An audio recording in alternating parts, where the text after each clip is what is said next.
Buonasera a tutti. Okay. Faccio l'appello. Turchetto. Presente. Valiviera. Presente.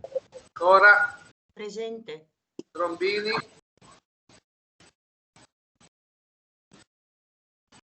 Non c'è? La vedo, ma ha il microfono disattivato. Vediamo.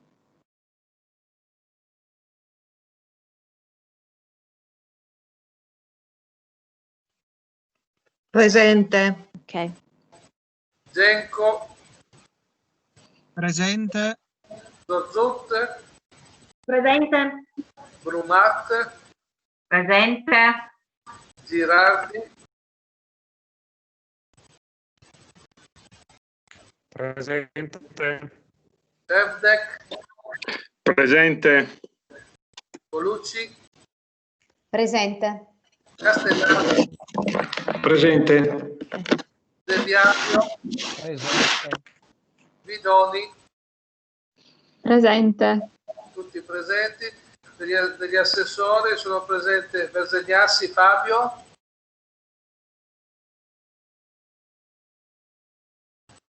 Non lo sento. Blasic. Presente. Bonucchi Presente. e Greco. Presente. Numero legale, Sindaco. Grazie signor segretario, buonasera a tutti, signore consigliere, signori consiglieri, signori assessori. L'ultimo appuntamento di quest'anno, ci sono delle incombenze da sbrigare entro il 31 dicembre. Intanto vi preannuncio che, come già anticipato ai capigruppo, il punto 3 all'ordine del giorno viene stralciato. Le motivazioni le conoscete, le riassumo rapidissimamente in favore dei cittadini che eventualmente visioneranno il video. Si trattava dell'approvazione dei nuovi patti parasociali per le società partecipate Isa Ambiente e Irisacqua, in scadenza il 31 dicembre, patti parasociali da stilare in sede di assemblea informale dei sindaci dei comuni che partecipano appunto a queste società, ma ancora non si è addivenuti ad un accordo su questi patti parasociali, quindi si è rimandata la discussione al nuovo anno con l'impegno di concluderla prima possibile, onde evitare che il periodo di, diciamo così, vacanza di questi patti parasociali che costituiscono un po' il cuore e la natura delle nostre società partecipate, di queste due in particolar modo, possa essere il più breve possibile. Io mi auguro che all'interno della discussione che ha caratteri anche politici in seno all'Assemblea dei Sindaci si arrivi quanto prima ad un accordo e quindi ad una versione definitiva dei patti parasociali che quindi andremo ad approvare, me lo auguro, nel corso del prossimo Consiglio Comunale. Cominciamo quindi allora dal primo punto all'ordine del giorno. Si tratta dell'approvazione del verbale della seduta del Consiglio Comunale del 26 novembre 2020. Oggi avete ricevuto un po' in extremis una versione corretta, in realtà corretta soltanto su un numero che è l'orario di conclusione del Consiglio Comunale del 26 novembre, era un refuso 20:15, è stato ovviamente modificato in 21:15 che è l'orario di conclusione del precedente Consiglio Comunale. Immagino che ne abbiate preso visione, il punto è aperto alla discussione. Prego.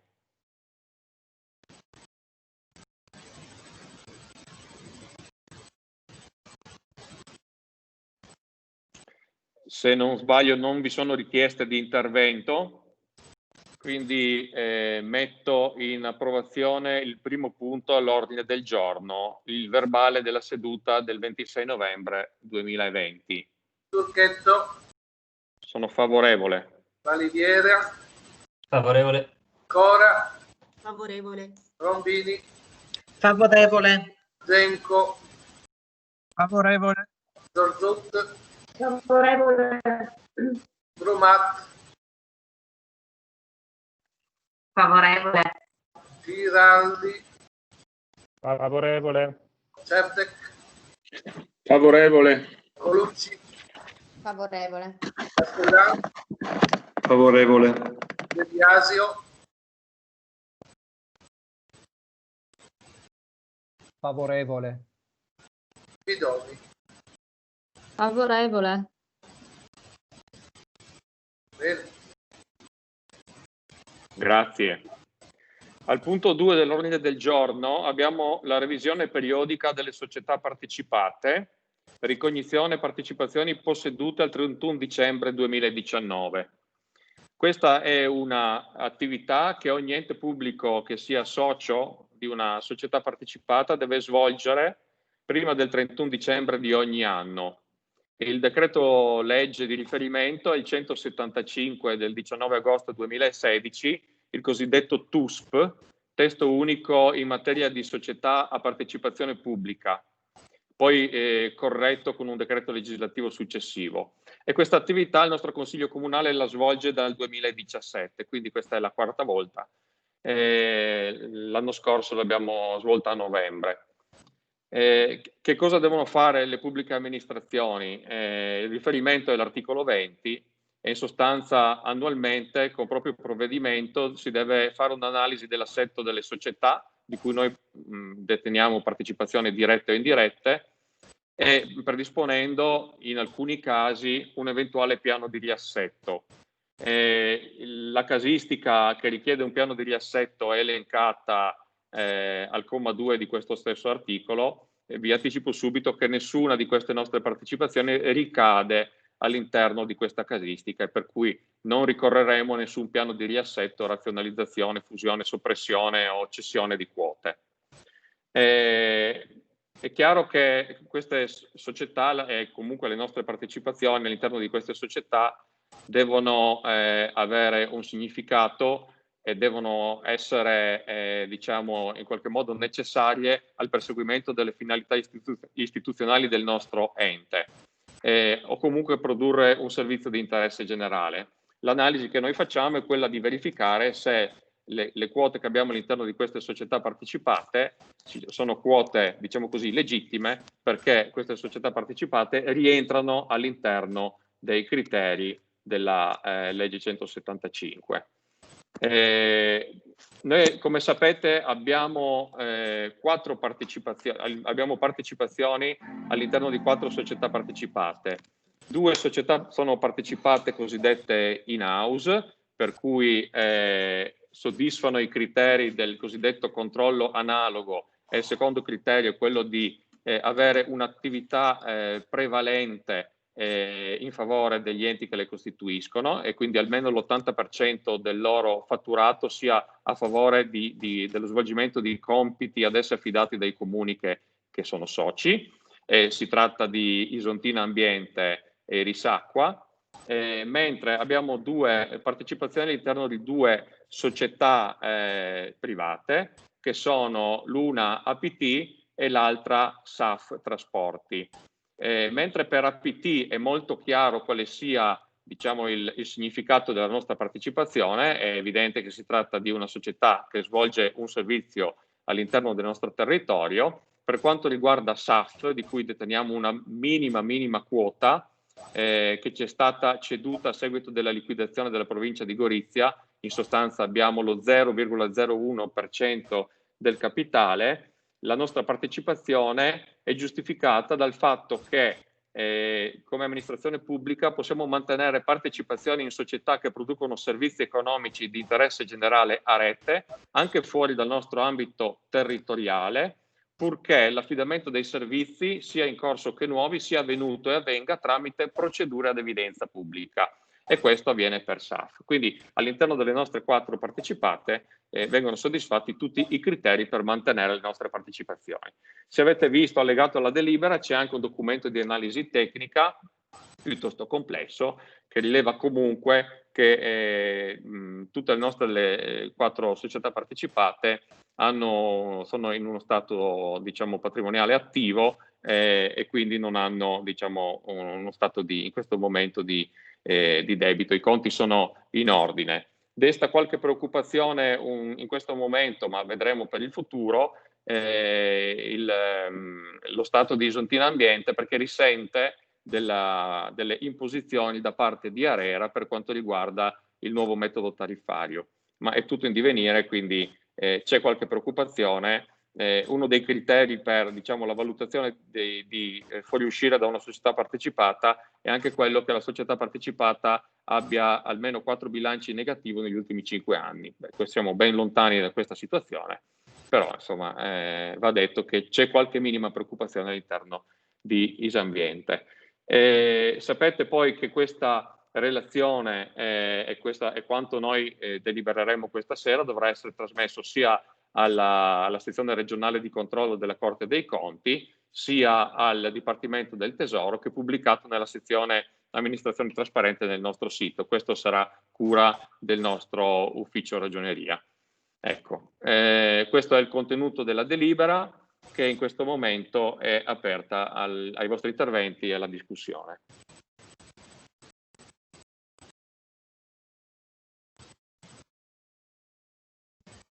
Non ci sono interventi? Allora andiamo alla votazione. Segretario, qui ci sarà anche l'immediata eseguibilità, quindi il doppio voto contestuale. Perfetto. Turchetto, Favorevole, favorevole. Validiera, Favorevole, favorevole. Cora, Favorevole e favorevole. Rombini, Favorevole, favorevole. Genco, Favorevole, favorevole. Dorsut, Favorevole, favorevole. Brumat, Favorevole, favorevole. Giraldi, Favorevole, favorevole. Cevdec, Favorevole, favorevole. Colucci, Favorevole, favorevole. Castellano, Favorevole, favorevole. De Biasio, Favorevole, favorevole. Bidoni. Favorevole, favorevole. Grazie all'unanimità, vero segretario? Perfetto. Allora, al punto 4 abbiamo la ratifica di una deliberazione giuntale, la numero 104 del 26 novembre, e si tratta di una piccola variazione, la numero 10, al bilancio di previsione finanziario 2022.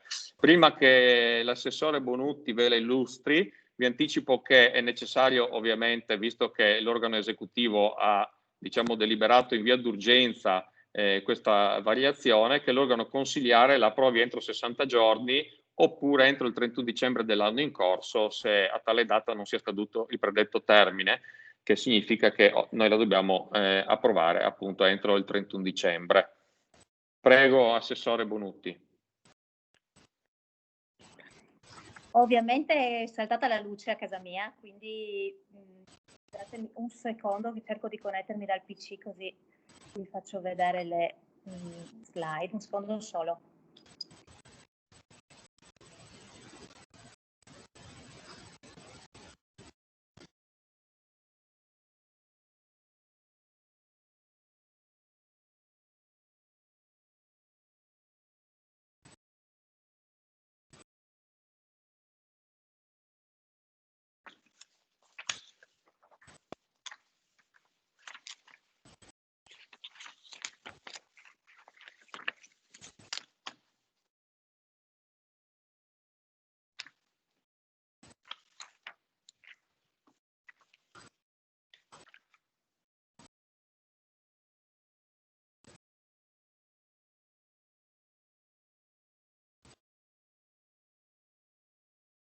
Ok.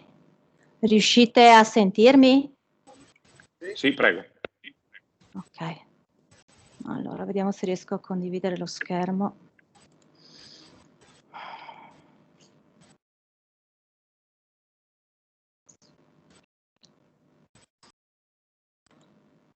Riuscite a vedere lo schermo?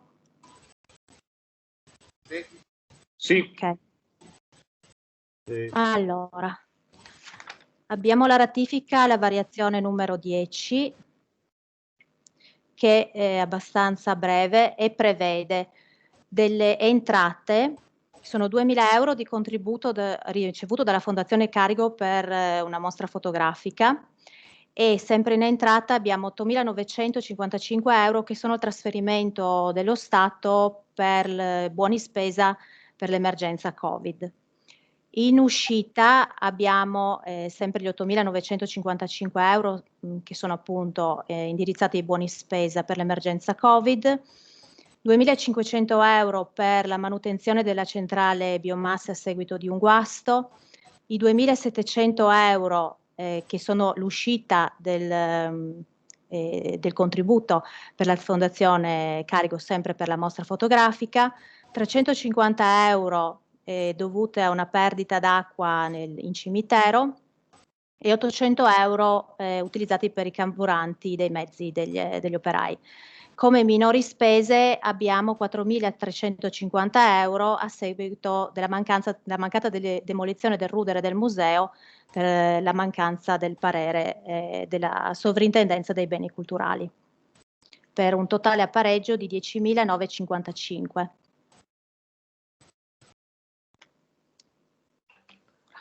Ecco, chiedo scusa, posso fare una richiesta?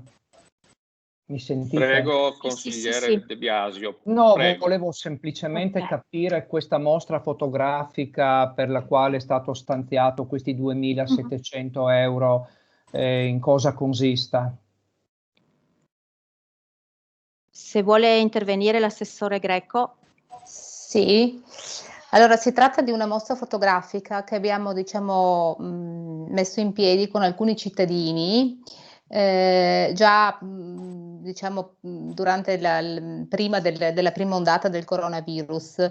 Abbiamo dei cittadini che hanno una notevole collezione di cartoline di farra e l'idea era quella di fare questa mostra fotografica, appunto. E poi abbiamo avuto la possibilità di chiedere un contributo alla Fondazione Carigo che ha fatto un bando nel quale rientrava, diciamo, questo tipo di attività e ci è stato accordato appunto un contributo di 2.000 euro. L'uscita è maggiore, 2.700 euro, perché comunque il Comune dovrà partecipare con il 25% di risorse proprie.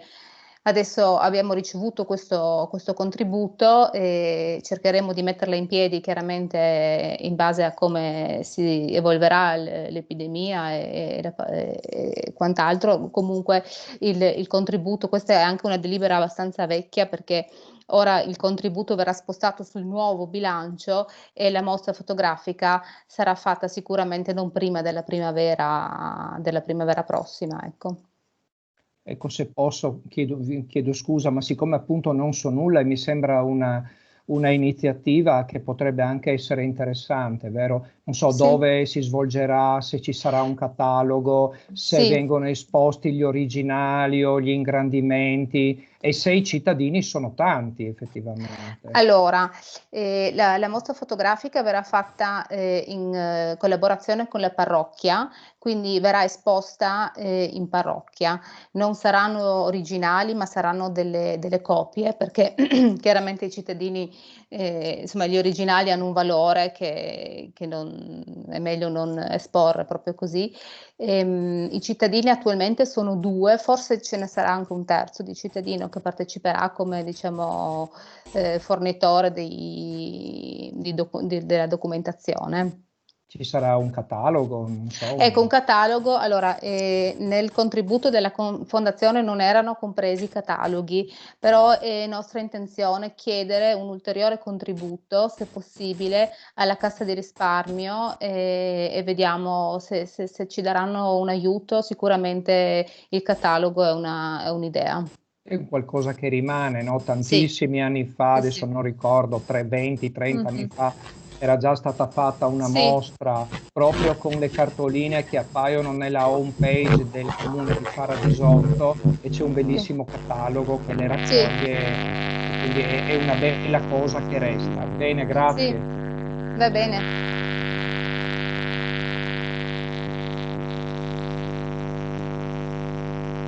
C'è un disturbo piuttosto persistente, forse Rosemary?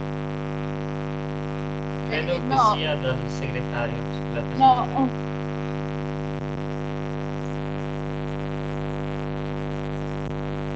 vedo il segretario con il microfono acceso.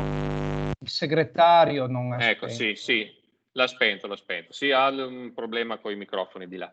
Grazie del contributo di entrambi. Vi dico soltanto una cosa a completamento a proposito della necessità di aggiungere quei 350 euro per la fornitura dell'acqua del cimitero. Sì, abbiamo avuto una perdita però che ha coinvolto un terminale, in particolar modo il tubo che portava l'alimentazione alla fontana del cimitero vecchio, nella parte vecchia. Il fatto che sia un problema al terminale non provoca un'interruzione della linea, ma dall'altra parte potrebbe rendere difficile il rimborso da parte di Risacqua. Ovviamente Paolo sta preparando una relazione con le fotografie e tutto quello che serve per cercare di ottenere il rimborso di questi 350 euro. L'altra cosa, ritroveremo la voce manutenzione centrale a biomasse purtroppo anche in un successivo prelievo del fondo di riserva, perché quei 2.500 euro indicati tra le spese servivano per l'acquisto e il montaggio di un cilindro idraulico che si è usurato. Nella fase di sostituzione del cilindro idraulico ci si è accorti che vi erano dei danni anche ad altre parti esterne al cilindro e connesse al cilindro, per cui si è dovuto provvedere all'acquisto di ulteriori pezzi.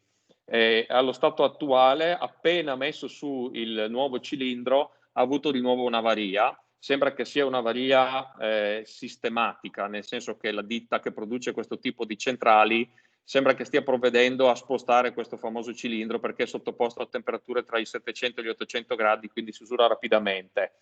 Pertanto ovviamente il cilindro vecchio appena acquistato, che si è guastato, è in garanzia, e quello nuovo è appena arrivato e stanno provvedendo alla sostituzione. Basta, quindi vi anticipo che troveremo questa voce di spesa anche successivamente. Ci sono altri interventi?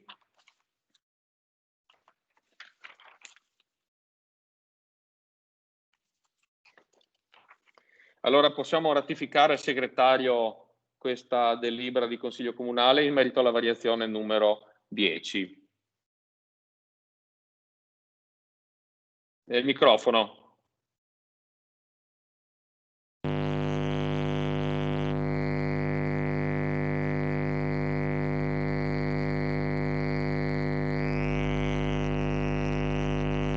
Vediamo di risolvere il problema. Faccio venire il segretario. Di qua. Allora, vediamo un attimo. Mi sentite adesso? Adesso ti sentiamo me. Ecco. Sì, sentiamo me. Sì, grazie. Bene. Turchetto. Favorevole. Baliviera.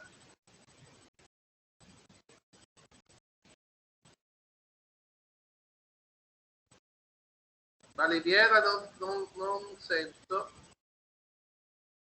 Voi mi sentite? Sì, ti sentiamo ma non sentiamo Morgan. Morgan non si sente. Vado avanti, poi torno indietro. Cora. Favorevole. Trombini. Favorevole. Genco. Favorevole. Zorzut. Favorevole. Brumat. Favorevole. Girardi. Favorevole. Septec. Favorevole. Colucci. Astenuta. Castellan. Astenuto. De Biasio. Astenuto. Bidoni.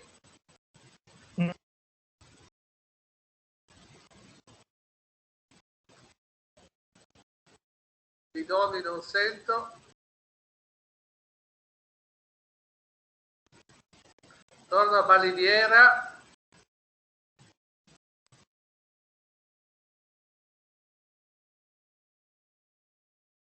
Rossana, attiva il microfono.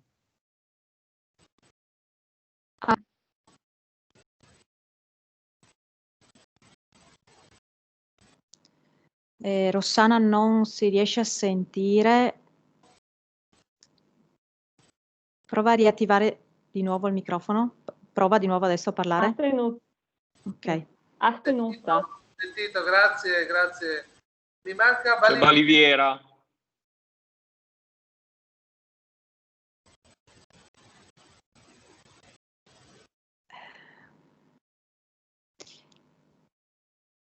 Morgan, non funziona il microfono. È possibile farlo scrivere in chat? Sì, devo appurarlo in qualche modo. Allora.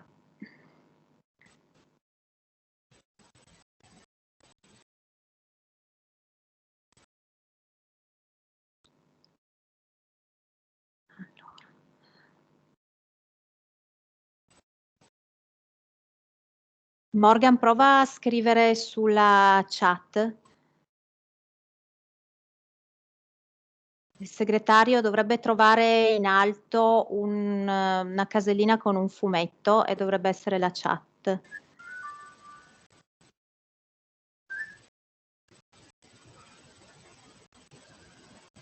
In alto a destra? Sì. O sui 3 puntini. Aprire i 3 puntini, c'è la chat.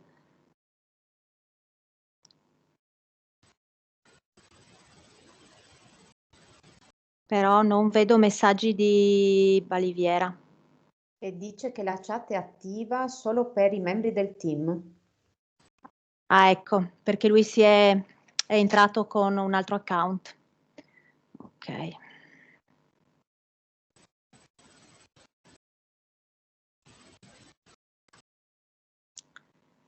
Morgan, non riesco a farti scrivere, sei entrato con un altro account diverso dall'ospite. Se non riesco a raccogliere la sua espressione di voto, devo darlo per non votante.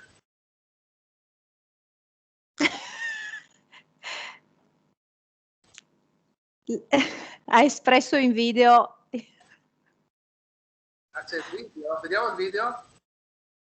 Io non lo vedo però. Perché probabilmente è finito sotto. Sta scrivendo favorevole, l'ha scritto su un pezzo di carta. Ma se io lo vedo è a posto. Perché non avendo l'audio si è spostato probabilmente sullo schermo. Vederlo. Prova a cliccare sotto su BM probabilmente. Ma non lo vedo, strano. C'è un'icona probabilmente sotto con BM. BM, sì, sì. Prova a cliccare sopra. Non si apre. Non si apre. Posso raccogliere anche al telefono se mi telefona. Adesso inviamo il numero.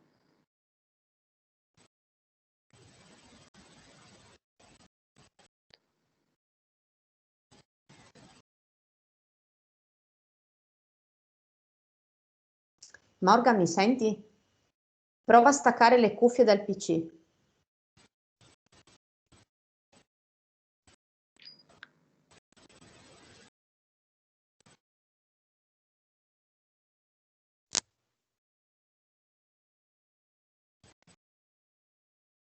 Perfetto, fammi un segno di ok.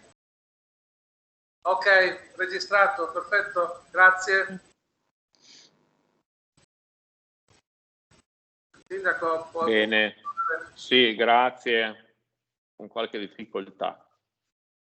Al punto 5 e al punto 6 abbiamo 2 comunicazioni di assunzione e prelievo dal fondo di riserva adottati con 2 deliberazioni di giunta, la numero 110 e la numero 113. Il punto 5 si riferisce al prelievo numero 4 dal fondo di riserva e ovviamente successive variazioni. Illustriamo prima il punto 5, prelievo numero 4. Prego, Assessore. Ok, ricondivido lo schermo. Allora. Riuscite a vedere lo schermo? Sì. Ok, sì. allora, prelievo numero 4. Sono state prelevati 1.400 euro a integrazione per il maggiore esborso per la spesa della raccolta degli ingombranti da parte di Isambiente e sono stati prelevati 739 euro, che è un residuo in realtà che è stato accreditato dallo Stato per i contributi a privati per l'abbattimento delle barriere architettoniche. Poiché è arrivato dopo il 30 dell'11 non è stato possibile fare variazioni al bilancio e i maggiori incassi e quello che verrà effettivamente erogato alle famiglie è stato preso dal fondo di riserva.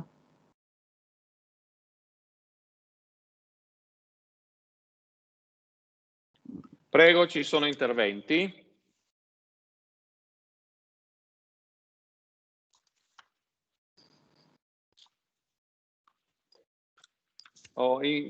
Signor segretario, nella delibera di giunta c'era l'immediata eseguibilità, c'è anche qui?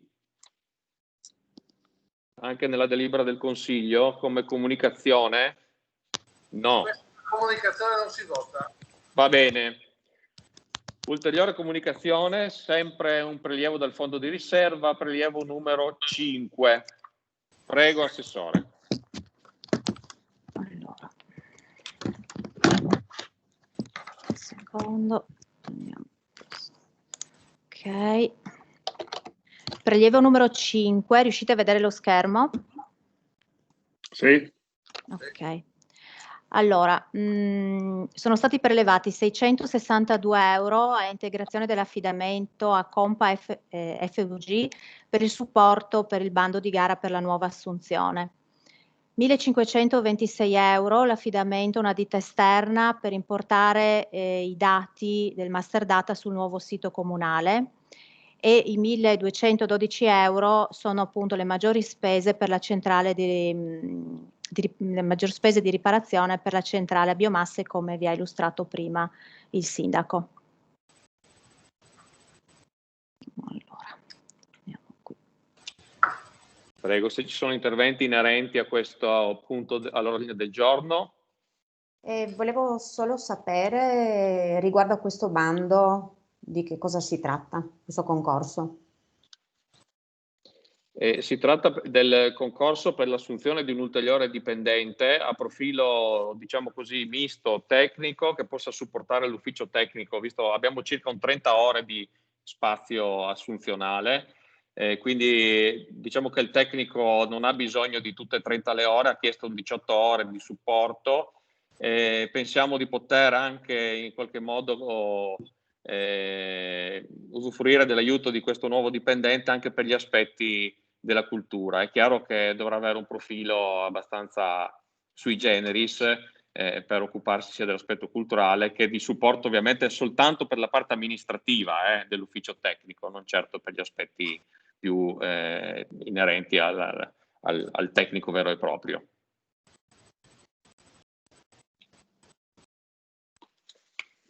Ci sono altri interventi?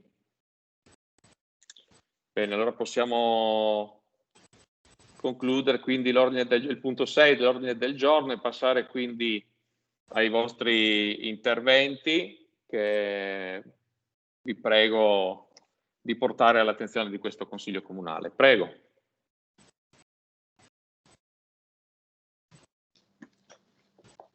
Mi sentite?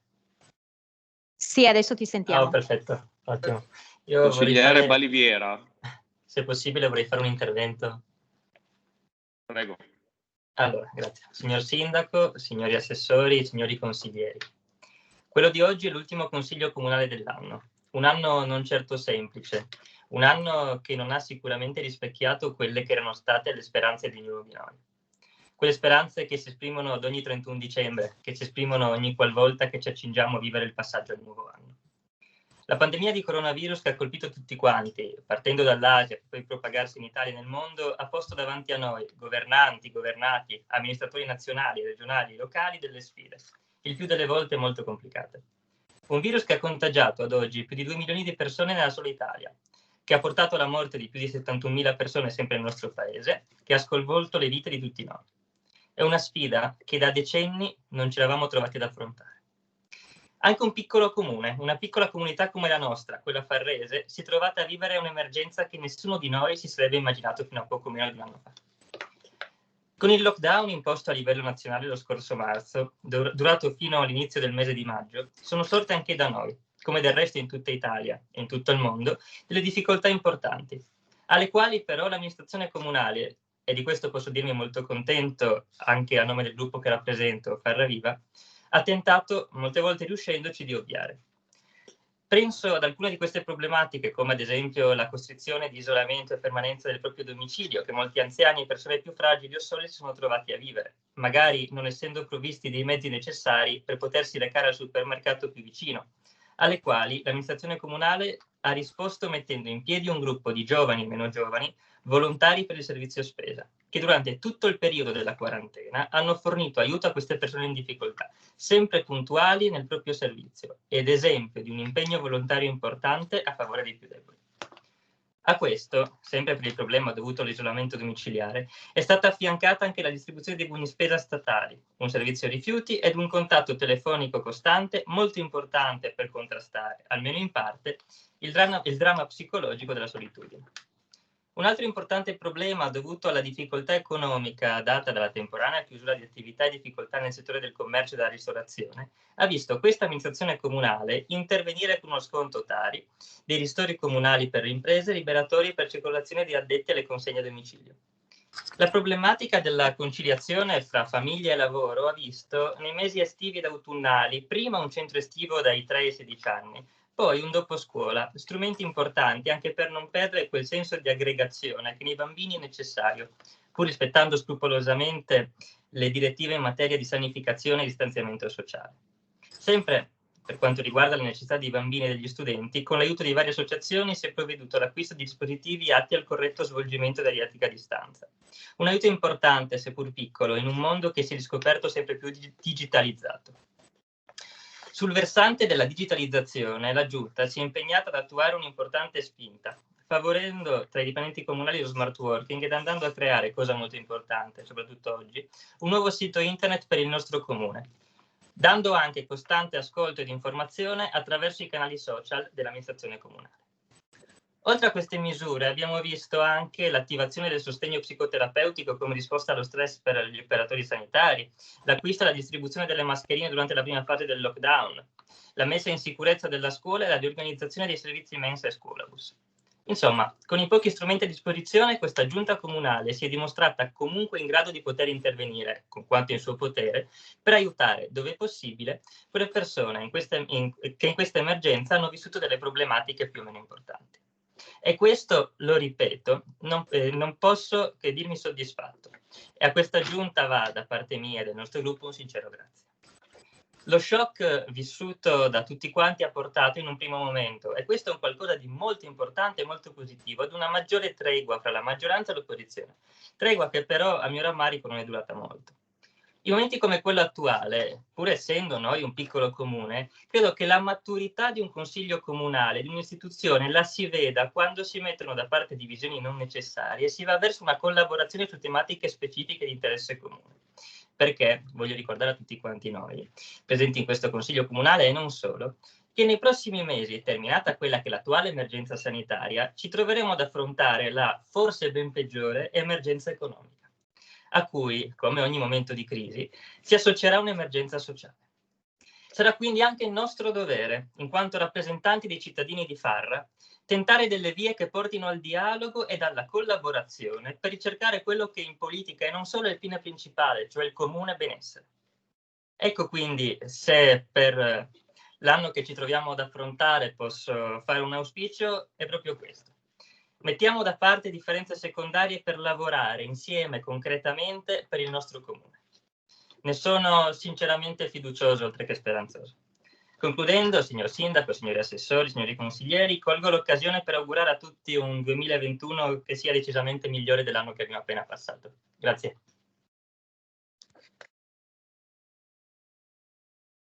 Grazie consigliere Baliviera. L'esercizio di dirsi che cosa si è fatto e anche il coraggio di ammettere che cosa si poteva fare meglio, che cosa non si è potuto fare e anche perché non si è potuto fare, è un esercizio che serve a tutti, per chi si trova a dover decidere, ma anche ai cittadini che si trovano a giudicare ciò che facciamo giustamente. È un po' un bilancio che tutte le amministrazioni dovrebbero fare, presentando ai cittadini ciò che hanno fatto e ciò che avrebbero potuto fare.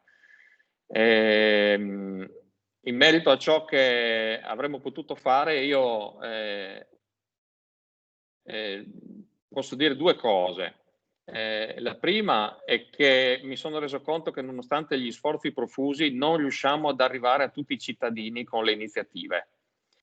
E questo mi dispiace, perché io ho avuto modo di vedere come gli avvisi cartacei che mandiamo per le case, soprattutto le persone che avrebbero più bisogno di quei servizi che sono descritti, poi appoggiano il foglietto sotto la televisione e va perso, e quindi va persa anche un'occasione. E sono le stesse persone che non frequentano i social, sono le stesse persone che non aprono il sito istituzionale, sono le stesse persone che non hanno scaricato l'app Municipium.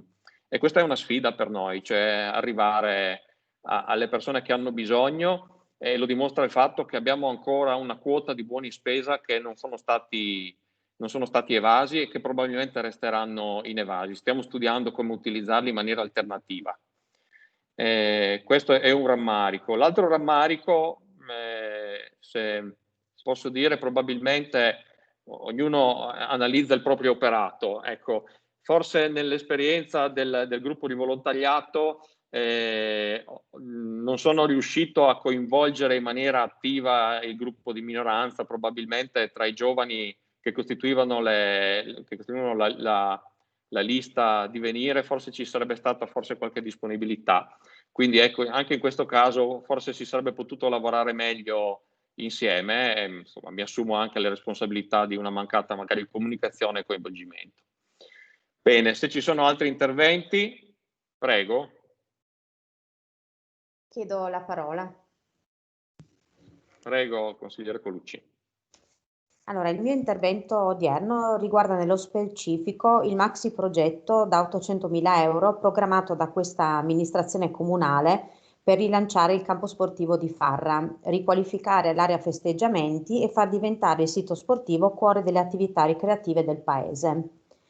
Appreso che l'ingente investimento, obiettivo di questa maggioranza, potrebbe essere realizzato grazie a contributi ancora da cercare nei meandri dei bandi annuali sulle opere pubbliche, constatato che il primo step di questo megaprogetto, ovvero la sostituzione dei fari del campo sportivo con luci a LED, è stato finanziato con un contributo di oltre 60.000 euro, recuperato sacrificando i lavori di sostituzione degli infissi della scuola primaria.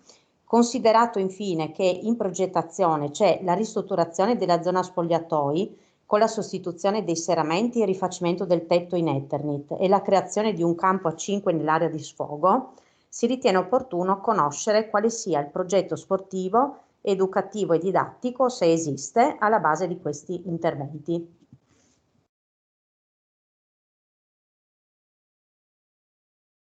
Non so se l'assessore Verzegnassi vuole parlarci degli aspetti tecnici, prego. Allora, per quanto riguarda il campo sportivo,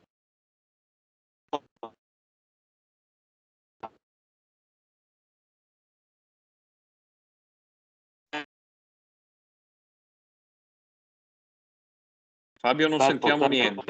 Finanziato. Io sono collegato, Mi sentite? Prova a ricominciare, Fabio, perché abbiamo perso tutto. Mi sentite adesso? Allora, mi senti? Sì, vai pure. Ah, ok. Bon.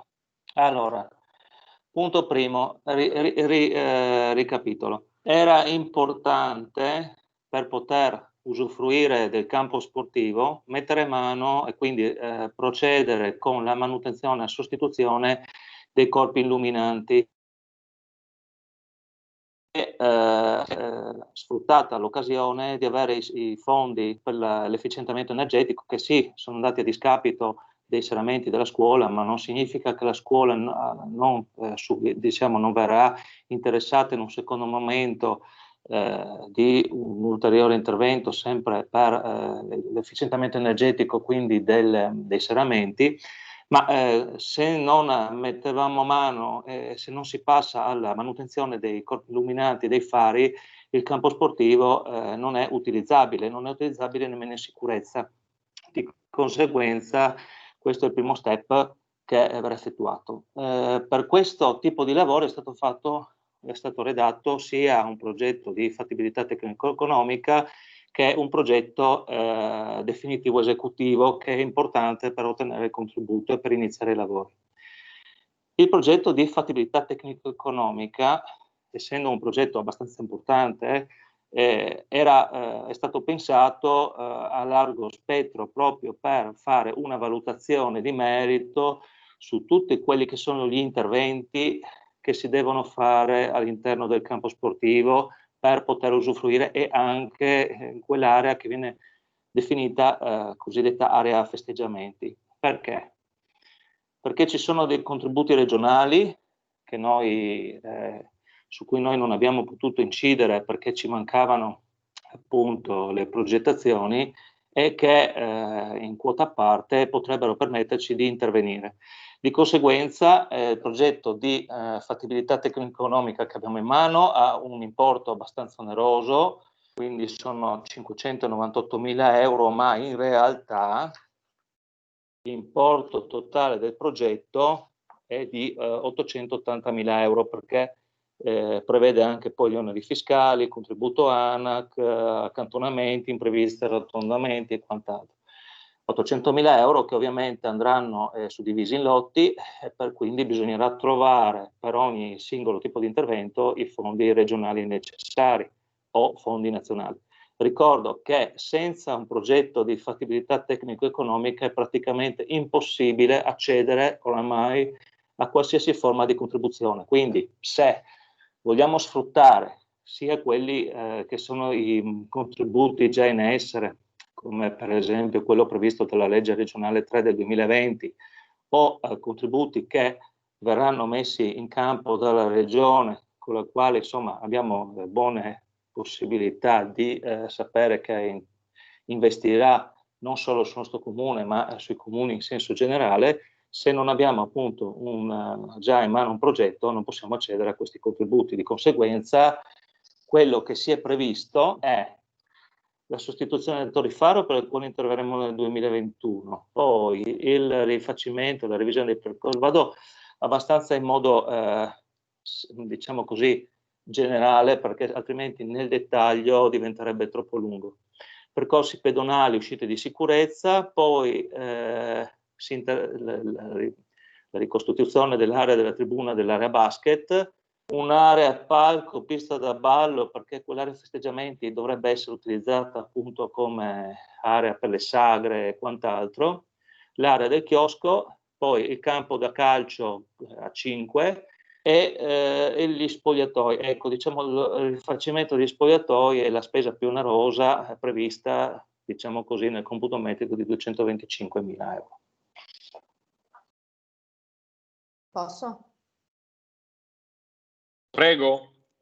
Allora, due domande. Una, diciamo che rifaccio la domanda, perché la mia domanda era: ho capito quali sono tutti gli interventi, però chiedo se c'è un progetto sportivo alla base, nel senso che io faccio un investimento su un immobile pubblico e immagino che alla base ci sia un progetto, nel senso che in questo momento non c'è, no? Cioè che alla base ci sia... Rispondo io, sì, sì. Ecco, sì, sì. E poi un'altra domanda, mi ricollego alla prima frase, quella legata all'intervento sulla messa in sicurezza dell'illuminazione. Allora, domanda, e qui coinvolgo anche il segretario, quindi l'attività svolta dai ragazzini fino a più o meno un anno fa era su un campo in cui i fari non erano in sicurezza?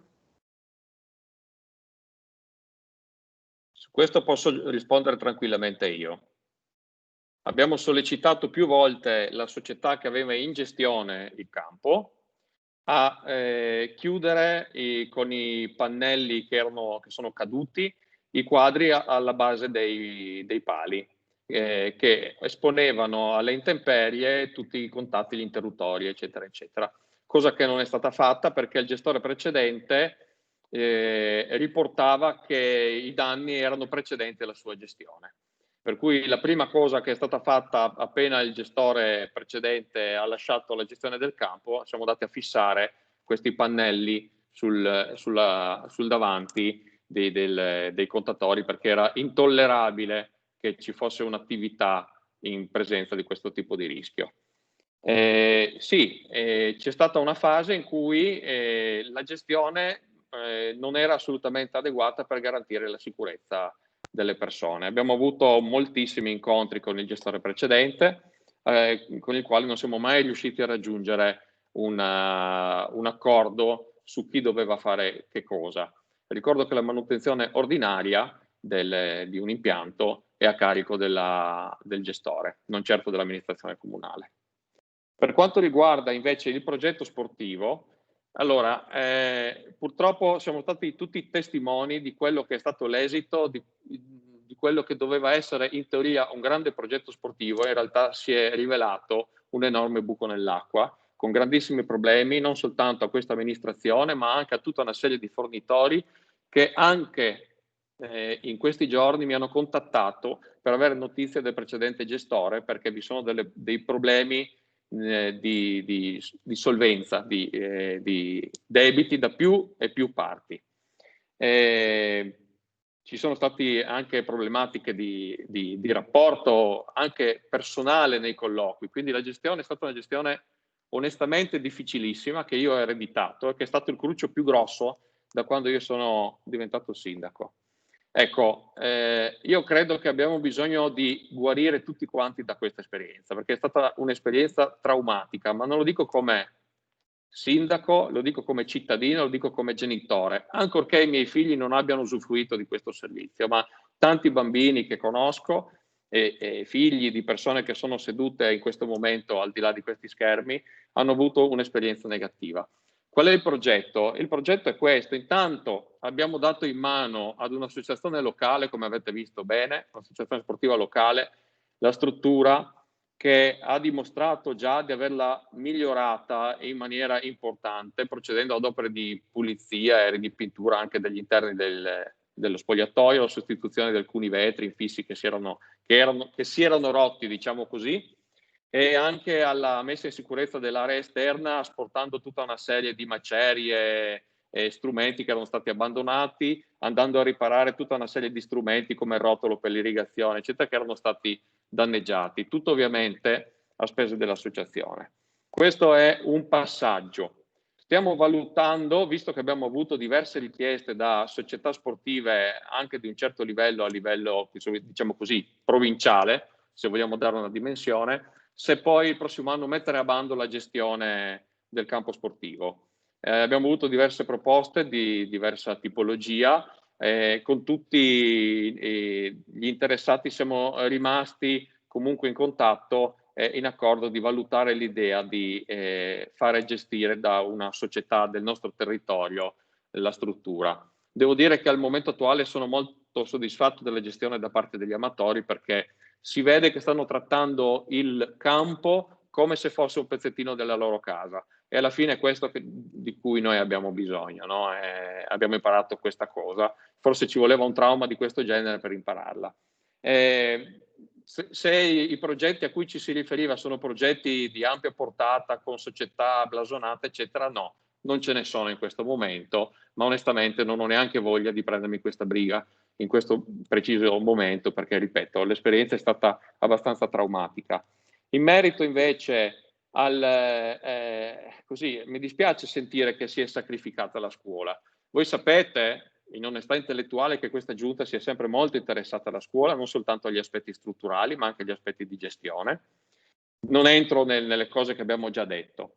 Il prossimo anno, quei famosi 50.000 euro per l'adeguamento energetico probabilmente diventeranno 100.000 e questo ci aiuterà insieme al contributo del gestore per l'energia elettrica che interviene nel momento in cui si operano gli efficientamenti energetici negli edifici pubblici, e a un cofinanziamento comunale, di procedere alla sostituzione di tutti gli infissi della scuola, facendo così un lavoro unico che invece si sarebbe dovuto fare in 2 momenti successivi, il che vuol dire noleggiare 2 volte l'impalcatura, fare 2 gare, eccetera, eccetera. Quindi con un onere anche per la nostra amministrazione.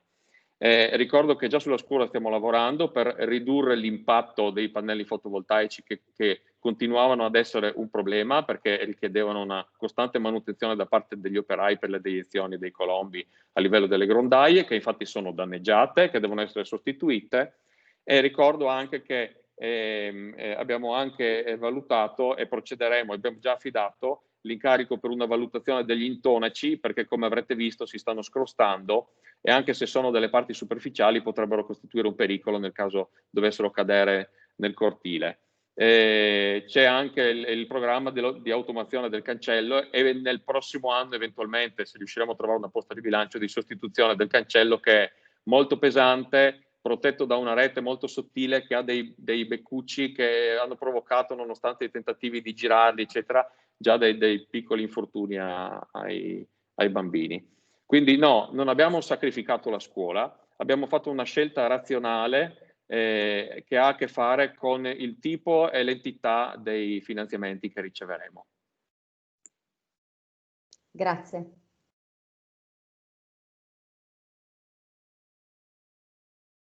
Ci sono altri interventi?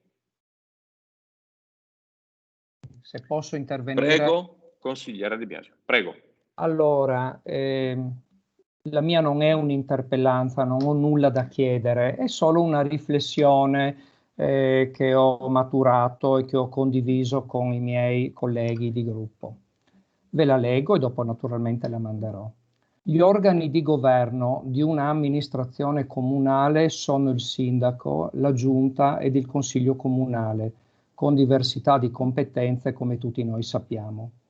Il consiglio rappresenta tutti i cittadini in quanto eletto direttamente dagli elettori del comune. Lo statuto del comune di Fara di Sonzo all'articolo 7 afferma, virgolettato, che il Consiglio Comunale è l'organo di indirizzo, di organizzazione fondamentale e di controllo politico-amministrativo, chiuse virgolette. Ritengo che le linee di indirizzo relative ad un qualunque tema o ambito di interesse comunale debbano essere discusse ed approvate in questa sede, affinché assumano un carattere che sia espressione dell'amministrazione. Per tematiche specifiche penso ad esempio alla impostazione delle attività culturali, ma anche alle scelte di fondo relative al museo e ad altri, è necessario che vengano create delle commissioni. A tal proposito, sempre prendendo il nostro statuto, l'articolo 11 prevede la possibilità da parte del Consiglio Comunale di istituire al suo interno delle commissioni su determinate materie, come mi risulta sia stato in molti di questi anni, quindi edilizia, che forse c'è già, assistenza, cultura, eccetera, con una composizione, così dice l'articolo 11, che rispetti il criterio di proporzionale, ed è giusto. Possono essere invitate a parteciparvi anche persone esterne all'amministrazione per specifici argomenti. Questa mi sembra poter essere la soluzione migliore per l'attività culturale del Museo della Civiltà Contadina. 2 punti.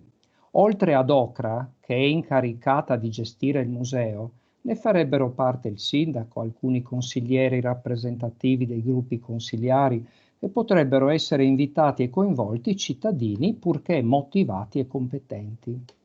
Chi mi conosce sa che da 30 anni, cioè dal 1990, a vario titolo ho dedicato energie ed ho offerto idee e collaborazione a tutte le attività museali.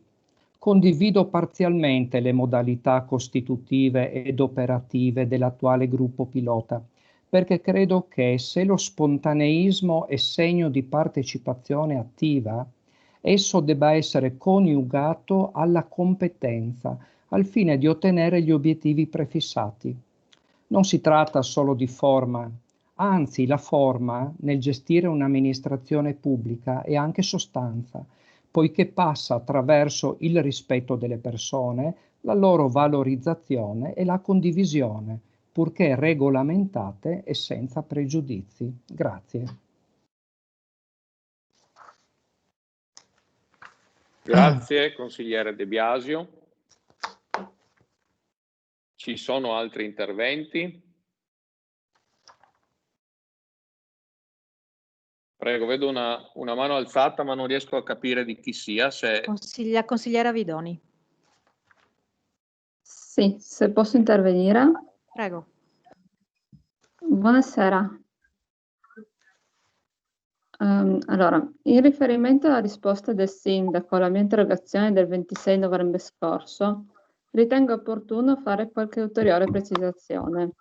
Sono d'accordo col sindaco Turchetto che parlare di una politica orientata a salvaguardare le persone più fragili, considerando tali solo le persone anziane, sia estremamente riduttivo, visto che il problema congloba molte categorie in ambito socioassistenziale. Ma l'analisi svolta nel mio intervento aveva tutt'altra profondità, in quanto mi sono calata nella realtà in cui vivo ed opero e che oggi tutti noi ci troviamo ad amministrare. I dati, infatti, dall'ultimo censimento del 2011 ad oggi, ci mostrano come Farradisonzo sia un paese in cui la popolazione over 60 abbia un'incidenza notevole rispetto alla media nazionale e dove la mortalità abbia raggiunto in pochissimi anni livelli ragguardevoli, tanto da contare in solo anno e mezzo il numero di abitanti di ulteriori di 120 unità. Dei 1.689 abitanti di Farra al 31 dicembre 2019, 550 superano i 60 anni, ovvero il 32,56% della popolazione. Ritengo pertanto che, seppur non sia l'unico problema da affrontare da parte di un'amministrazione comunale, sia sicuramente una priorità e primo obiettivo da raggiungere. I servizi messi a disposizione attraverso l'ambito sociosanitario sono di grande aiuto in caso di bisogno, ma è risaputo quanto siano insufficienti rispetto alle esigenze reali della popolazione, che spesso fa ricorso ad altre forme di solidarietà messe a disposizione dalla Chiesa in primis e da diverse associazioni di volontariato che operano sul territorio in cambio di piccole donazioni da parte della comunità. Ha ragione, Sindaco. Prima di fare proposte bisogna conoscere in maniera approfondita le esigenze dei cittadini e le soluzioni già disponibili, e questo vale per tutti, anche per chi siede nei banchi della maggioranza. Dal canto nostro ci sentiamo ampiamente informati sull'argomento, prima di tutto perché il mio lavoro mi porta, volente o nolente, ad essere una cartina di tornasole delle esigenze della popolazione, soprattutto degli anziani che quasi quotidianamente si rivolgono alla farmacia del paese anche per rimostranze e richieste di vario tipo. In seconda battuta, perché insieme ai colleghi consiglieri e ad alcuni cittadini che collaborano con il nostro gruppo e svolgono il loro operato nel settore sanitario, abbiamo ascoltato il parere di diverse autorevoli fonti di informazione.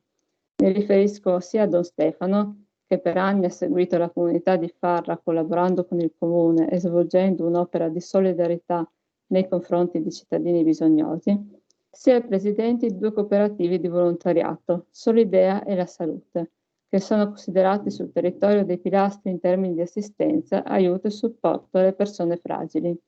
Attraverso loro abbiamo capito quali siano i principali bisogni della comunità e come sia importante il ruolo amministrativo di supporto in questo ambito. Il trasporto degli anziani è solo uno dei servizi svolti da queste realtà ed è davvero riduttivo pensare che possa essere il principale in quanto, come ribadito nella mia precedente interrogazione, si svolgono tante mansioni, quale assistenza domiciliare, fornitura di attrezzature, presidi medicali, prelievi anche a domicilio, eccetera. E vi assicuro che moltissimi cittadini si rivolgono nei momenti di bisogno a queste cooperative, che conoscono attraverso un passaparola e non da ultimo anche per un servizio di trasporto, tanto da spingere le associazioni di volontariato più solide a dotarsi sempre più di mezzi idonei a soddisfare le numerose richieste sul territorio. Mi risulta, infine, che l'esperimento svolto alcuni anni fa in questo comune non ha avuto un seguito negli anni, sia per le poche risorse a disposizione, sia perché non si era creata una rete di volontari pronti ad erogare questo servizio, ma lo stesso veniva svolto da una sola persona. Infatti ero intervenuta in settembre anche sull'argomento volontari in una mia interpellanza, chiedendo a gran voce di salvaguardare il lavoro svolto durante la pandemia, nel creare un gruppo di giovani disponibili e nel esortare il sindaco a non perdere questa grande risorsa. Ma su questo argomento la risposta ricevuta non è stata soddisfacente. Infine vorrei spendere 2 parole sulla proposta fatta dal gruppo di minoranza nel corso dell'ultima seduta del Consiglio Comunale, sulla creazione di uno sportello maternità e sulla nomina di una commissione comunale ad hoc in ambito sanitario e assistenziale. Ci è parso di leggere fra le righe più un tentativo di focalizzare l'attenzione sulla forma che sulla sostanza di quanto proposto. Tradurre la volontà di mettere a disposizione parte del proprio tempo libero per fare del bene ad una comunità col velato tentativo di trovare un'occupazione e soprattutto pensare che la nostra proposta sia stata avanzata in nome di un'amicizia è davvero un chiaro segnale di brancolare nel buio. Di certo ci sono molti modi per leggere il nostro progetto e quello fatto in maniera semplice ma esaustiva da un giornale locale, Il Piccolo. Si dimostra che bastano veramente poche informazioni e conoscenze in materia per capire la bontà di quello che viene proposto. Uno sportello che sia prima di tutto un punto di riferimento per dare informazioni ai cittadini, che partendo da un tema molto sentito come la maternità possa crescere, ampliando le tematiche affrontate e avvicinando operatori volontari specializzati per assistere un ampio target, anziani, adolescenti e disabili. Grazie anche alla creazione di una consulta comunale sul tema, che possa far da filtro sia nell'identificare le figure idonee a fornire delle informazioni, sia nel vagliare la tipologia di informazione divulgata. Ringrazio. Grazie. L'interrogazione offre tantissimi spunti. Io non ho intenzione di ritornare sul discorso sportello maternità. Ho già spiegato nella mia risposta alla consigliera Vidoni quali sono i miei dubbi e siamo tornati sullo stesso argomento, però le risposte sono già contenute nella mia precedente risposta, per cui non ho intenzione di tornare sull'argomento. Per quanto riguarda invece il discorso anziani, purtroppo la realtà, d'accordo, non c'è il trasporto anziani. Non è vero che il trasporto anziani è fallito per mancanza di risorse. Il trasporto anziani è fallito per il fatto che in una prima fase il servizio veniva usufruito praticamente da 1 o 2 persone in maniera quasi, diciamo, esclusiva, e anche per piccole commissioni, mentre la grandissima parte della popolazione di Farra non utilizzava questo servizio. C'era una persona che aveva dato la sua disponibilità, veniva retribuita con dei voucher e poi alla fine il progetto è naufragato. È stato fatto un altro tentativo con un trasporto fisso settimanale ad opera degli operai, ma anche questo poi è naufragato. Ora possiamo trovare tutta una serie di analisi di cause e di concause, però la verità è che probabilmente tutta questa necessità è sicuramente sentita da una piccola parte dei cittadini e questo è probabilmente il motivo di fallimento di questo servizio.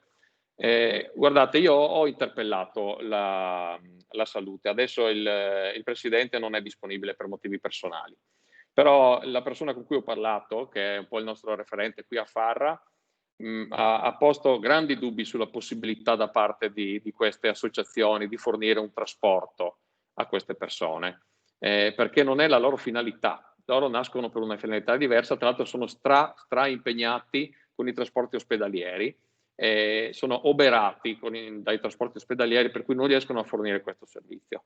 Questo non significa che ci arrendiamo, però è anche vero che probabilmente c'è poca disponibilità da parte delle associazioni e forse poca richiesta nel territorio.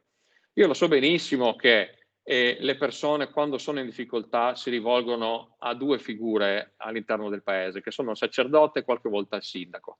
Mi capita di incontrare persone in difficoltà direttamente qui nel mio ufficio.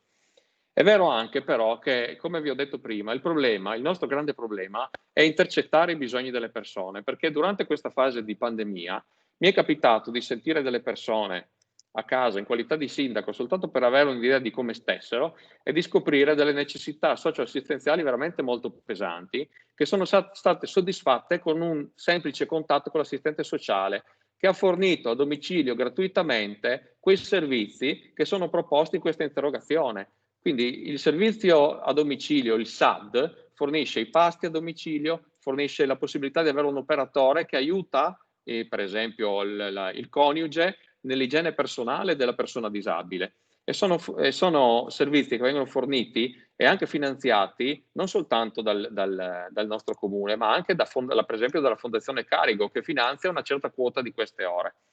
Il reale problema è spiegare alle persone come si arriva a questi servizi, perché manca l'incontro tra i bisogni delle persone e la risposta che queste persone possono avere.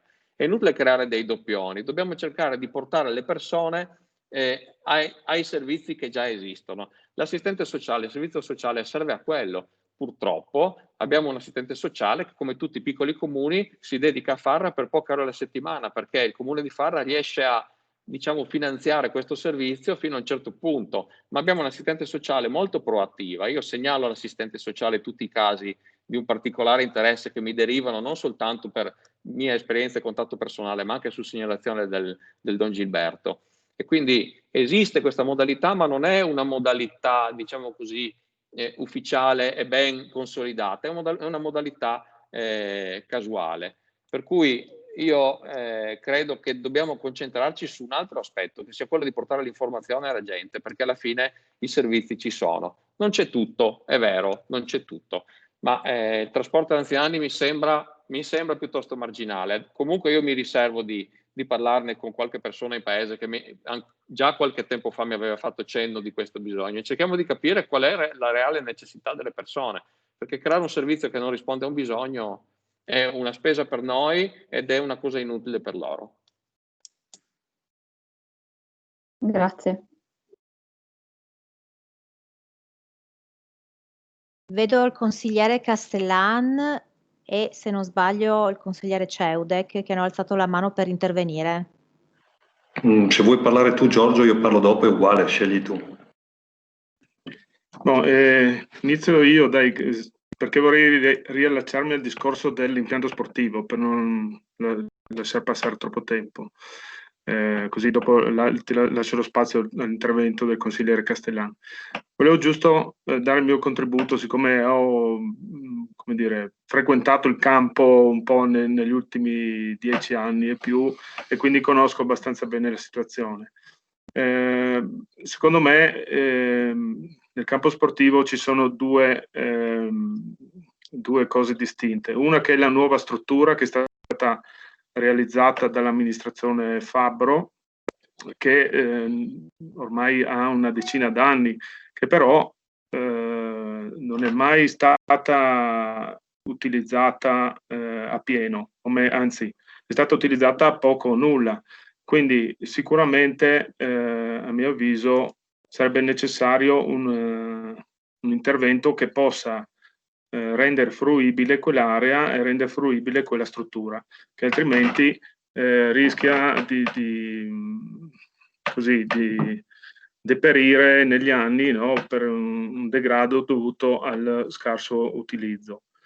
L'altra questione invece è la struttura vecchia, che ormai ha molti più anni, direi 40-50 forse, e quindi è quella che necessita di seri interventi di manutenzione. C'è la necessità di rimuovere la copertura che probabilmente è in Eternit, una revisione dell'impianto elettrico che non è adeguato ai nostri tempi, no? Ormai sappiamo che tutti i ragazzini che fanno allenamento hanno il phone, devono ricaricare il cellulare, quindi è un impianto elettrico che non è più adeguato. Come non era adeguata la caldaia, che anche quella aveva la sua età, aveva quei 40 anni come la struttura. La caldaia è stata recentemente sostituita grazie al contributo regionale, e quindi se non altro da quel punto di vista si è così migliorata la situazione. La struttura negli anni è rimasta sempre quella, diciamo, quindi capisco che negli ultimi decenni ci sia stata la difficoltà di investire in quella struttura, e quindi chi l'ha avuta in gestione ha dovuto mettere in atto una manutenzione ordinaria, attenta e puntigliosa, per fare in modo che la struttura potesse andare avanti, che l'attività che veniva svolta potesse essere svolta in assoluta sicurezza. Ci siamo accorti che nella penultima gestione una manutenzione non così puntigliosa ha creato grossi problemi di sicurezza ed ha aumentato i problemi di vetustà dell'impianto. Per cui, a mio avviso, se si può e si deve poter utilizzare quell'impianto, è necessario mettere mano soprattutto per quello che riguarda gli impianti, che sia in questo caso l'impianto elettrico. Come ricordava il sindaco, le porte dei quadri elettrici alle basi dei torri faro sono state divelte nell'ultimo anno, direi, e questo ha portato dei grossi problemi dal punto di vista della sicurezza, perché i quadri elettrici delle torri faro erano scoperti, erano così soggetti alle intemperie, e questo era una cosa estremamente pericolosa. Ora si è posto riparo con una sistemazione diciamo provvisoria, ma che dà le garanzie di sicurezza, in attesa che appunto venga fatto questo intervento che ripristini nel complesso la sicurezza di quella parte della struttura. Grazie per l'attenzione, ho finito. Grazie consigliere Ceodek. Aggiungo solo una cosa velocissima. Tutti quanti noi siamo stati alla sagra dei donatori fino a quando si è riusciti a farla, speriamo il prossimo anno rifaremo, e tutti quanti sappiamo in quali situazioni di sicurezza si era costretti a lavorare, perché gli impianti elettrici, perché le uscite di sicurezza, perché le vie di evacuazione, perché la griglia, eccetera, eccetera. C'erano dei tecnici che firmavano degli impianti elettrici, che firmavano l'idoneità e la sicurezza di quegli impianti elettrici. Non possiamo più permetterci di esporre le nostre associazioni, i nostri volontari e i cittadini di Farra a questo tipo di situazioni. Quello che vogliamo fare è creare un'area festeggiamenti. Ci vorranno degli anni, perché i lotti non potranno essere lotti da 250.000 euro, perché i finanziamenti saranno quello che saranno. Però abbiamo un progetto, dobbiamo portare in sicurezza quell'area che sia usufruibile dalle associazioni in assoluta tranquillità, con degli impianti elettrici a norma, delle vie di fuga, un riconoscimento per il pubblico spettacolo e tutto quello che serve per tutelare la vita e la salute dei cittadini. Questo è il dovere di un sindaco, di un'amministrazione.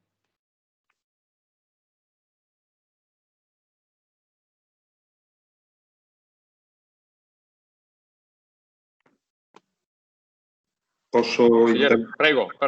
Sì, grazie. Allora, io vorrei brevemente dare una risposta una replica alla risposta formulata dall'assessore Verzegnassi all'interrogazione del 26/11 scorso sui lavori pubblici.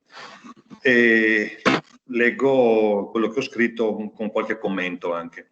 Apprendendo con piacere che codesta amministrazione comunale ha attivato la richiesta ed ottenuto da pochi giorni almeno un preventivo di massima per appaltare ad una ditta esterna la pulizia delle caditoie stradali, auspico che tale incarico sia assegnato in tempi rapidissimi e che le previsioni di pulizia delle stesse, con cadenza annuale, si possa effettuare almeno 3 volte l'anno, insieme ad altri interventi intermedi nel periodo autunnale, come indicato nella risposta. Nelle caditoie, infatti, oltre a fogliame, vario e fanghiglia, si può riscontrare a volte la presenza di ogni tipo di altra immondizia. Per quanto riguarda la pulizia delle strade, non avevo messo in discussione l'operato degli addetti comunali, anzi avevo suggerito di rendere più partecipi i cittadini nella pulizia degli spazi e marciapiedi prospicienti la propria abitazione, come dovrebbe avvenire in un paese civile e come avviene di norma quando nevica. In merito al fosso di scolo delle acque meteoriche, che si dirama dalla frazione di Villanova proprio nei pressi della residenza dell'assessore Verzegnassi, verso la strada Fara di Jonzo San Lorenzo Isontino, dalla risposta ricevuta sono venuto a conoscenza che sarà oggetto di incarico affidato ad un professionista per la realizzazione di un programma virgolettato definitivo esecutivo. Presumendo che tale incarico preveda la sistemazione del famoso fosso laterale alla strada, mi sento di dare una mia opinione su questo intervento, che deriva da una conoscenza del territorio approfondita e soprattutto da una memoria storica. Riterrei quasi inutile affidare un incarico esterno perché, a mio avviso, e come più volte relazionato con l'attuale assessore e non solo, basterebbe fare quello che i nostri anziani hanno fatto fino a qualche decennio fa, ovvero falciare l'erba, eliminare le immondizie che sono presenti costantemente in quantità considerevole, pulire l'entrata e l'uscita degli attraversamenti sottostradali, anche in campagna, tagliare i rovi e gli arbusti che crescono spontanei e creare un miglior scoro delle acque che si disperdono nel boschetto collocato nel comune di San Lorenzo Isontino. Per dovere di cronaca, dopo il mio intervento in Consiglio Comunale del 26 novembre, assessore Verzegnassi assente, e dopo le abbondantissime piogge di circa 20 giorni fa, è stata pulita l'imboccatura della tubazione del passaggio sotto la stradina di campagna a circa 200-300 metri dallo scolo finale del fossato. Mi chiedo, perché non si è provveduto alla pulizia dell'intero fosso, dal ponticello fino allo scolo finale, come fa costantemente il proprietario della Vigna dei Frati? Anni addietro, la protezione civile locale aveva iniziato la pulizia di tale area, ma senza completare l'opera. A mio parere, tutti i fossi e gli scoli d'acqua piovana esistenti sul territorio del comune, compreso Roiat, dovrebbero essere sempre mantenuti in efficienza, considerato che non sono lì per caso, ma qualcuno sin dai tempi remoti li aveva realizzati con sapienza proprio con questa funzione. Ne sono testimone da molti anni, in quanto frequento la campagna per la mia passione venatoria e ho assistito a moltissimi allagamenti in vari punti del paese. Le cause erano e sono sempre le stesse. Vorrei a tal proposito comunicare che sarebbe in programma in primavera il ripristino della giornata ecologica organizzata dalla riserva di caccia e dal contado di Fara di Jonzo riguardante la raccolta dei rifiuti sul territorio. Sarebbe molto gradita la partecipazione anche dell'amministrazione comunale con il patrocinio dell'evento. Infine faccio presente che su segnalazioni di alcuni agricoltori di Farra, le luminarie natalizie a forma di sfera pendente, collocate nei pressi della piazza e nel centro del paese, sono state posizionate ad un'altezza che forse non è regolamentare e su questo mi rivolgo ai tecnici comunali che sicuramente conoscono meglio queste normative e potranno verificare. Alcuni mezzi agricoli non hanno il sufficiente spazio per passare sotto alle luminarie, rischiando di creare inutili incidenti. Chiedo se esiste un'altezza minima rispetto alla carreggiata ed eventualmente di provvedere ad alzare un po' le stesse.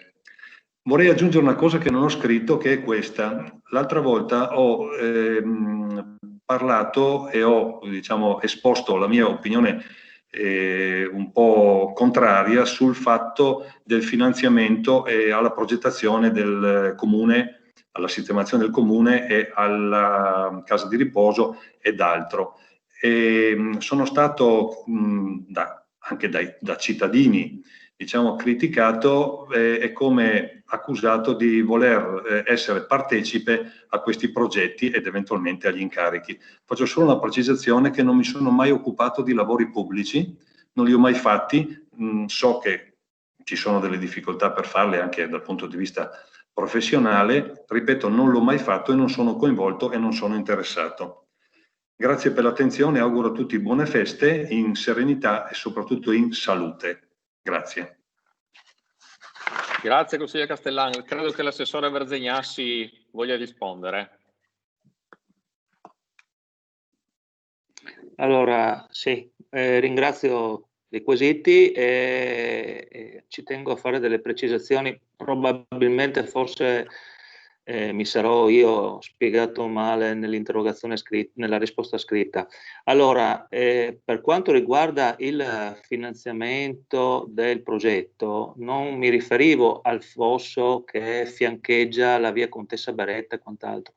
Mi riferivo al progetto di fattibilità tecnico-economica che viene a seguire, il progetto di esecutivo definitivo, perdonate il lapsus, che va a seguire il progetto di fattibilità tecnico-economica che Friuli Venezia Giulia Strada aveva già fatto e che prevedeva una spesa di un investimento di 300.000 euro, circa un po' di meno, per il rifacimento della strada provinciale 10 nel tratto che va da Farra a San Lorenzo e la creazione del tombotto più largo che va a collegare i due canali.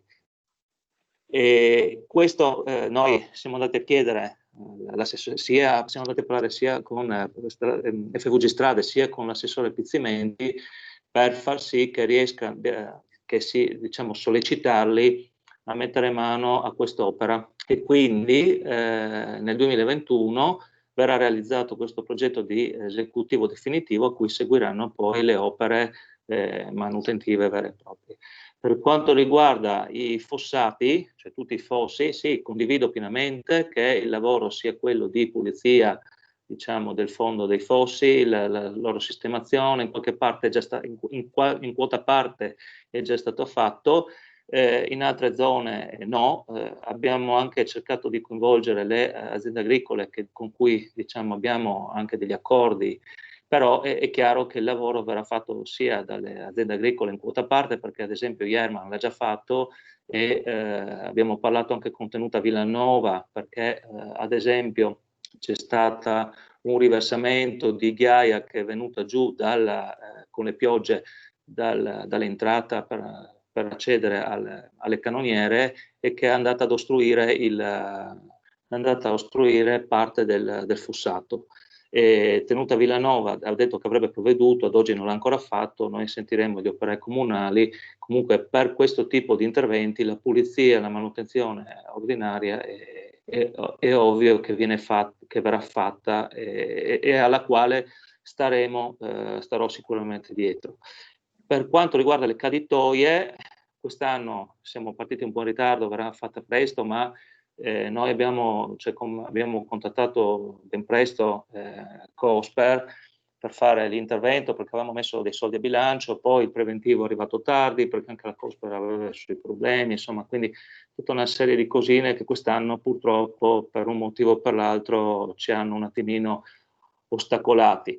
E sicuramente l'obiettivo del caditoio è un obiettivo fondamentale, anche perché se è vero che durante la fase autunnale, come ha detto il consigliere Castellan, c'è una maggiore caduta di foglie, è anche vero che noi abbiamo una grossa quantità di pini marittimi che perdono costantemente le foglie, gli aghi, e questi vanno ad ostruire tutte le caditoie. Quindi una pulizia all'anno minimo deve essere fatta e non si esclude anche due. Chiaro, poi bisogna vedere un attimino sia le zone, perché l'obiettivo è quello di fare a cicli. Ci sono delle strade che necessitano di più interventi e altre zone che magari necessitano di meno, perché comunque lo si fa con dei soldi di bilancio in economia. Non abbiamo voluto in questo momento appoggiarci a Esambiente che fa questo tipo di lavoro, perché in base al PEF e in base alle tariffe sarebbe un carico un po' troppo oneroso per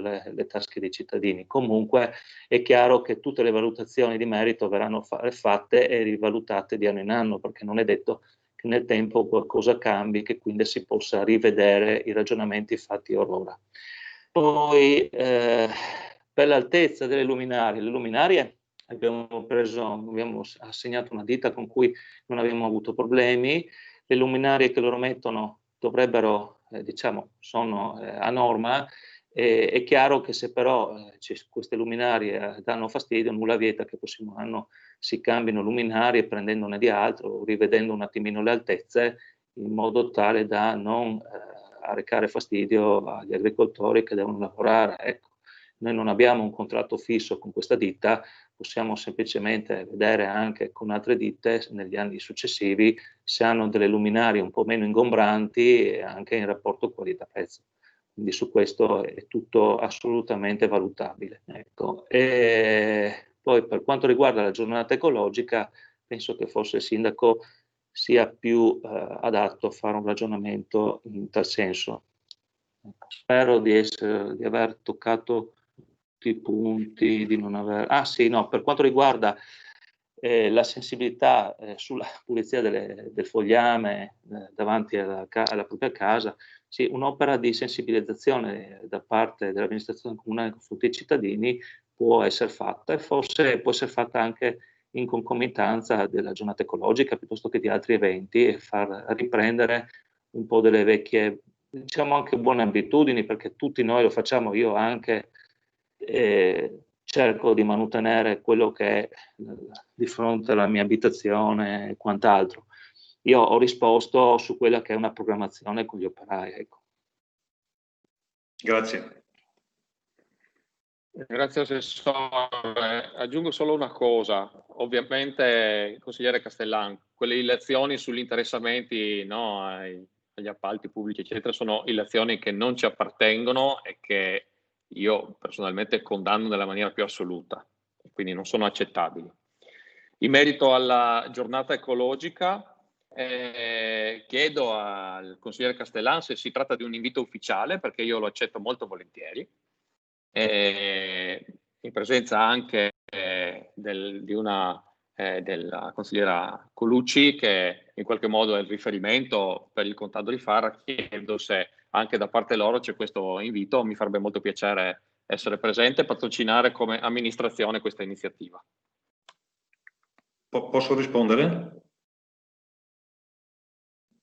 Sì, l'invito lo facciamo diventare ufficiale, assolutamente. Seguiranno chiaramente i dettagli dell'iniziativa, anche perché c'è da organizzare anche il trasporto finale dei rifiuti alla discarica di Moraro, no? O vedremo come, insomma, no? Non è così semplice come lo si faceva una volta, che si portava tutto in un posto e là finiva. Adesso bisognerebbe in qualche maniera cercare di fare una raccolta differenziata il più possibile. Vedremo, parliamo assieme a voi. C'è bisogno, tutti abbiamo bisogno di tutti per questa operazione, secondo me. Ecco. Come sì, cerchiamo una soluzione insieme, certo. Ecco, benissimo, quindi a parte sicuramente l'invito è ufficiale, avremo modo di parlarne, e poi naturalmente è tutto legato anche al coronavirus, ovviamente, perché non è che possiamo inventarci qualche cosa se le condizioni saranno ancora queste. Lo faremo più avanti, lo faremo quest'autunno, lo faremo quando possibile, insomma. Per quanto riguarda, se mi permette, le illazioni non erano rivolte a nessuno, ovviamente, dei presenti, mi sono stati, come ho premesso, sono stati riferiti dai cittadini. L'ho voluto fare visto che la conferenza è registrata, così almeno si mette a tacere un qualche cosa che è noto. Basta guardare la mia posizione in seno all'albo e tutti vedono che non mi occupo di lavori pubblici, ma per scelta, non per nessun altro motivo, insomma, ecco, da sempre. Certo. Chiedo scusa che ho replicato su questo argomento, ma come ha detto lei, signor Sindaco, queste cose non dovrebbero apparire sulla bocca di nessuno, in sostanza. Ecco. Grazie. Grazie.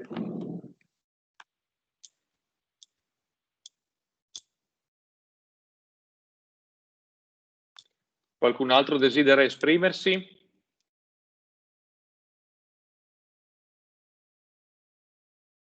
Allora, se non ci sono altri interventi, io vi ringrazio per questo Consiglio Comunale del 28 dicembre, una data un po' inconsueta. Molte amministrazioni hanno fissato un consiglio in questi giorni per gli stessi motivi nostri, e quindi vi ringrazio per la disponibilità, la puntualità e anche la pazienza nel sopportare questi piccoli inconvenienti tecnici che purtroppo la tecnologia ancora non all'avanguardia ci offre in questo momento.